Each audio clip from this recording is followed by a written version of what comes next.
Hi everyone, welcome to our YouTube channel keep it simple. आज के video में हम बात करेंगे एयर इंडिया की, जिन्होंने अपने कुछ परमानेंट एम्प्लॉयज के लिए वॉलेंट्री रिटायरमेंट स्कीम यानी कि स्वेच्छा से वो रिटायर हो सकते हैं, ये स्कीम अनाउंस की है। इसके अलावा जो कुछ दूसरे एम्प्लॉयज हैं जैसे कि केबिन क्रू और कुछ अन्य एम्प्लॉयज, उनके लिए जो वॉलेंट्री रिटायरमेंट की एज है उसको भी रिलैक्स किया गया है। तो आज के वीडियो में हम इस टॉपिक को डिटेल में डिस्कस करेंगे। और आगे बढ़ने से पहले अगर आपने अभी तक चैनल को सब्सक्राइब नहीं किया है तो प्लीज सब्सक्राइब करके हमें मोटिवेट कीजिए। तो सबसे पहले अगर बात की जाए कि भारत में कितने ऐसे लोग हैं जो कि एयर ट्रैवल करते हैं,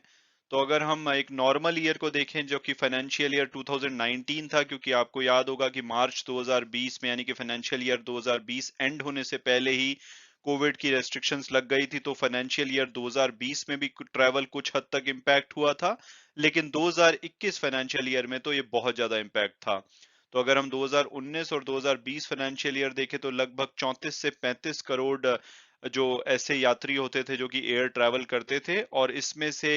80% यात्री डोमेस्टिक ट्रैवल करते थे और बाकी का 20% के आसपास इंटरनेशनल ट्रैवल करने वाले यात्री होते थे। लेकिन फाइनेंशियल ईयर 2021 जबकि इंटरनेशनल ट्रैवल पे तो बहुत ज्यादा रेस्ट्रिक्शंस थी और डोमेस्टिक ट्रैवल भी काफी महीनों के लिए बंद था, तो इसमें लगभग 115 मिलियन यानी कि 11 से 12 करोड़ यात्री ऐसे रहे जिन्होंने एयर ट्रैवल किया, और उसमें मेजॉरिटी 90% के आसपास ऐसे यात्री थे जिन्होंने की डोमेस्टिक ट्रैवल किया।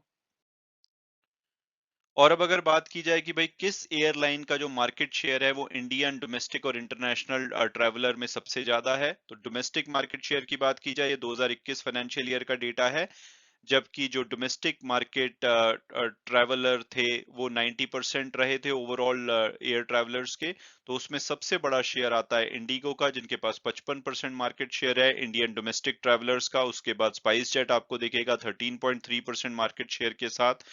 और फिर आपको एयर इंडिया तीसरे नंबर पे 9% के साथ, फिर आपको Go Air, air Asia, Vistara, alliance air वगैरह जो दूसरी एयरलाइंस हैं वो आपको दिखाई देंगी, लेकिन यहाँ पे डेफिनेटली मार्केट लीडर इंडिगो है। और अगर इंटरनेशनल ट्रैवलर्स की बात की जाए जो कि इंडियन एयरपोर्ट से ट्रैवल करते हैं, उसमें आपको सबसे बड़ा जो मार्केट शेयर है वो एयर इंडिया के पास दिखेगा 17.3%। जो इंडियन ट्रैवलर्स हैं जो कि इंडियन एयरपोर्ट से इंटरनेशनल ट्रैवल करते हैं वो एयर इंडिया से 17.3% करते हैं। उसके बाद जो इनकी लो कॉस्ट आर्म है एयर इंडिया की, एयर इंडिया एक्सप्रेस, उससे 16.4%। तो ओवरऑल हम बोल सकते हैं कि 33 से 34% जो इंटरनेशनल ट्रैवल का मार्केट शेयर है इंडियन एयरपोर्ट से, वो एयर इंडिया और इनकी लो कॉस्ट आर्म के पास है। उसके अलावा आपको इंडिगो के पास लगभग 15% के आसपास, एमिरेट्स के पास लगभग 9%, एयर अरेबिया के पास 7.7%, फिर आपको स्पाइस जेट दिखेगी, फिर गो एयर, फिर फ्लाई दुबई, और फिर कुछ कतर और यूनाइटेड एयरलाइंस वगैरह अन्य एयरलाइंस दिखेंगी।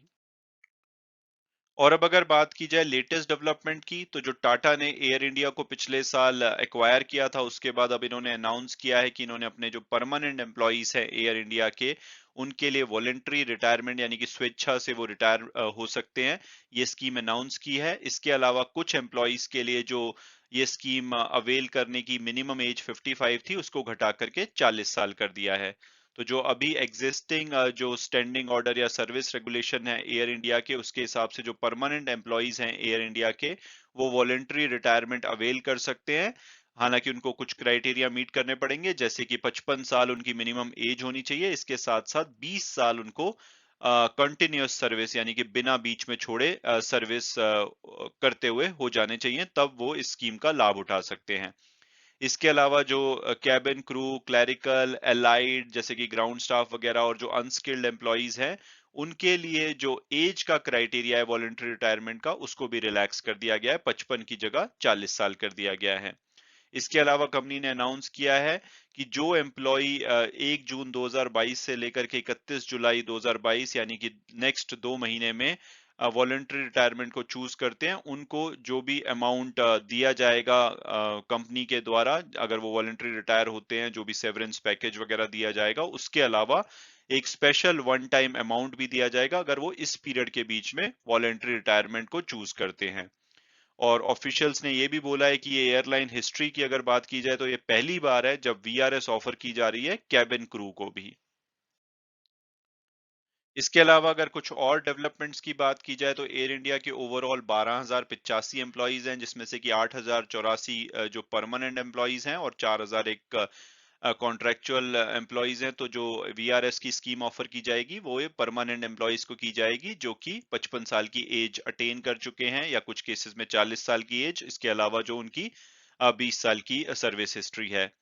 इसके अलावा इनकी जो लो कॉस्ट आर्म है एयर इंडिया एक्सप्रेस, उनके पास 1434 एम्प्लॉइज हैं और गवर्नमेंट के डेटा के हिसाब से जो अक्टूबर में जो डेटा रिलीज किया गया था पिछले साल, उसमें 5,000 परमानेंट एम्प्लॉइज ऐसे थे जो कि आने वाले 5 सालों में रिटायर हो जाएंगे। इसके अलावा इस साल मई में जो टाटा सन्स हैं, इन्होंने जो एविएशन इंडस्ट्री एक्सपर्ट हैं कैम्बल विल्सन, जो कि पहले एक लो कॉस्ट सिंगापुर एयरलाइंस के सीईओ थे, उनको एयर इंडिया का सीईओ और एमडी अनाउंस किया है।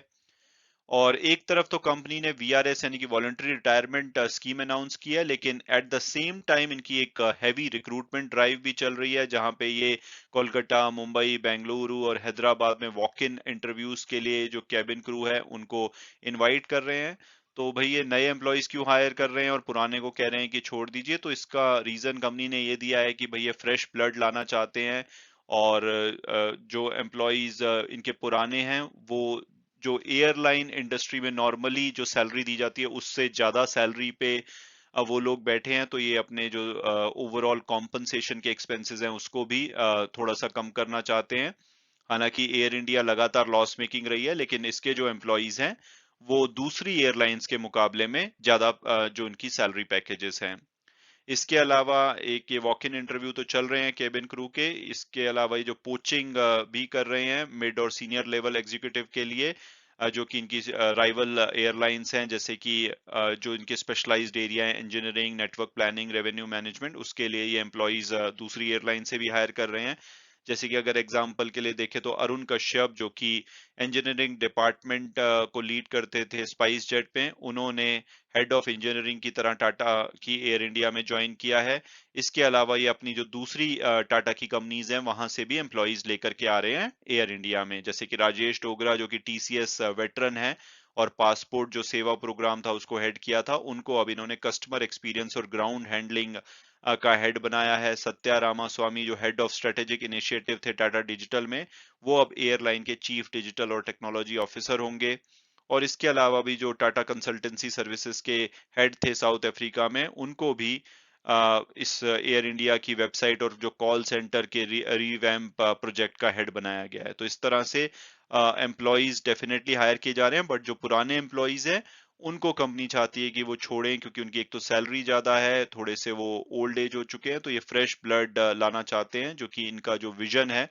एयर इंडिया को ग्रो करने का उसके साथ मैच करते हों। इसके अलावा अगर कुछ पोटेंशियल चैलेंजेस के बारे में बात की जाए तो यूनियन क्वेश्चन कर रही हैं कि जो एयर इंडिया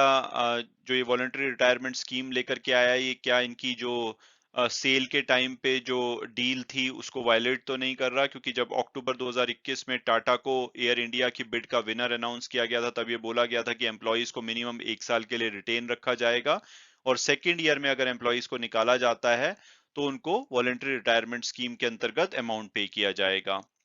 इसके अलावा सोर्सेज ने ये बताया कि वीआरएस सिर्फ परमानेंट एम्प्लॉइज को ही ऑफर किया जा रहा है, नॉट द कॉन्ट्रैक्चुअल। और प्रॉब्लम ये है कि जो एआई एक्सप्रेस है उसमें पायलट को अगर छोड़ दिया जाए तो सभी जो एम्प्लॉइज हैं ज्यादातर वो कॉन्ट्रैक्चुअल बेसिस पे हैं, तो उनका क्या होगा? तो ये सभी चैलेंजेस भी एयर इंडिया के सामने आने वाले टाइम में आ सकते हैं। इसके अलावा अगर कुछ और मेजर्स की बात की जाए जो कि एयर इंडिया ले रही है ताकि ये अपने आप को बेटर तरीके से रन कर पाए, क्योंकि लगातार ये लॉस मेकिंग थी जब तक इसको गवर्नमेंट ओन कर रही थी, तो उसके लिए ये जो एयरक्राफ्ट हैं उनको रिप्लेस कर रहे हैं जो कि क्वालिटी स्टैंडर्ड मीट नहीं कर पा रहे हैं। और उसके अलावा पायलट्स को इन्होंने बोला है कि भाई ऑफिशियल बेस से ही आपको ड्यूटी ज्वाइन करनी पड़ेगी, रिपोर्ट करना पड़ेगा। ये रैशनलाइज कर रहे हैं पायलट्स और क्रू के जो ड्यूटी आवर्स हैं। उसके अलावा जो मैनुअल रोस्टरिंग होती है पायलट की, उसको ये रिप्लेस कर रहे हैं इलेक्ट्रॉनिक सिस्टम से। और जो डोमेस्टिक और इंटरनेशनल रूट पे इनके क्रू है उसको ये ट्रेनिंग दे रहे हैं ताकि वो एयरक्राफ्ट को कैसे हैंडल करना है उसको मैनेज कर पाए। तो इस तरह से और भी मेजर लिए जा रहे हैं, तो आने वाले टाइम में देखना पड़ेगा कि टाटा क्या एयर इंडिया को प्रॉफिटेबल तरीके से रन कर पाती है या नहीं। मैं उम्मीद करता हूँ कि ये वीडियो आपको पसंद आया होगा और आपने कुछ नया जाना होगा। Thanks so much for watching the video and God bless you all.